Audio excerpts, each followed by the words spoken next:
So guys, ఇదైతే మా ఇంట్లో ఉండే తులసి చెట్టు. దీనికైతే మేము విత్తనాలు అయితే వేసాము. అదైతే ఇలా వచ్చింది చెట్టు అంతా. సో చూస్తున్నారు కదా ఎంత బాగుందో. సో ఇది ఒక విత్తనాలు వేసిన తర్వాత అయితే మనకైతే ఇలా రావడం అయితే జరిగింది.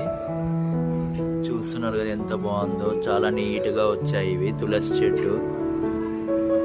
విత్తనాలు వేసిన తర్వాత ఒక 5-6 డేస్కి అయితే మాకైతే ఇలా వచ్చాయి దీన్ని. సో ఈ విత్తనాలు వేసిన తర్వాత అయితే మనకైతే వచ్చింది కదా. ఇలాగైతే మీరు కూడా ట్రై చేయండి, చాలా బాగుంటుంది. మీకు కూడా ఇలాగే వచ్చే అవకాశం అయితే చాలా ఉంది. సో ఈ తులసి చెట్టు మాది ఎలా ఉందో మీరు కామెంట్ సెక్షన్లో చెప్పండి. అండ్ ఈ వీడియోని లైక్ చేయండి, నచ్చితే సబ్స్క్రైబ్ చేసుకోండి. ఇలాంటి మోర్ వీడియోస్ అయితే మన ఛానల్లో వస్తూనే ఉంటాయి. సో చూస్తున్నారు కదా ఎలా ఉందో చెప్పండి.